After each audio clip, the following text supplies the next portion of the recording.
Saudaraku, pengguna jalan yang melintas di kota Takengon merasa heran dengan adanya pohon pisang berdiri di tengah badan jalan yang rusak pada Minggu 31 Maret 2024. Dari pantauan tribungayu.com, ruas jalan yang rusak ini terletak mulai dari Bundaran Tugu Kebet Simpang 4 hingga menuju Rumah Sakit Datu Beru, melalui jalan lintang di 3 titik yakni Kalakemili dan Lunang Antara. Setiap pohon pisang yang ada di jalan itu dilengkapi dengan poster berisi kritik terhadap pemerintah Aceh Tengah.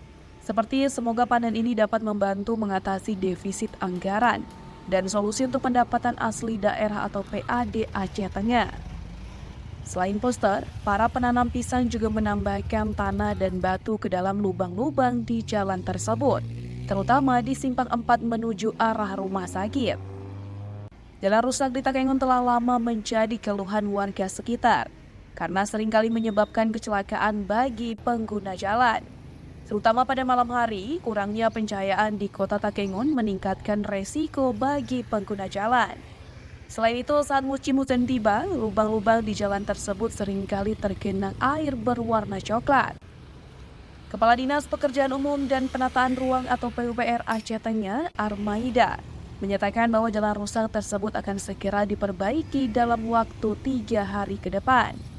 Menurutnya, pemeliharaan rutin telah direncanakan sejak tahun 2022 melalui dana alokasi khusus atau DAK, namun baru dapat dilaksanakan pada tahun 2024. Armaida menambahkan bahwa dalam anggaran pendapatan belanja kabupaten atau ABPK Aceh Tengah tahun 2023 tidak ada alokasi anggaran untuk pemeliharaan jalan. Sementara itu, dana pokok pikiran atau POKIR yang dimiliki oleh anggota Dewan Perwakilan Rakyat Kabupaten atau DPRK untuk tahun 2023 juga tidak dialokasikan untuk perbaikan jalan, seperti membersihkan bahu jalan dan menebas rumput di pinggir jalan. Namun tidak ada yang tampak untuk perbaikan aspal jalan. Dari Aceh Tengah, Romadani, Tribun Gayo.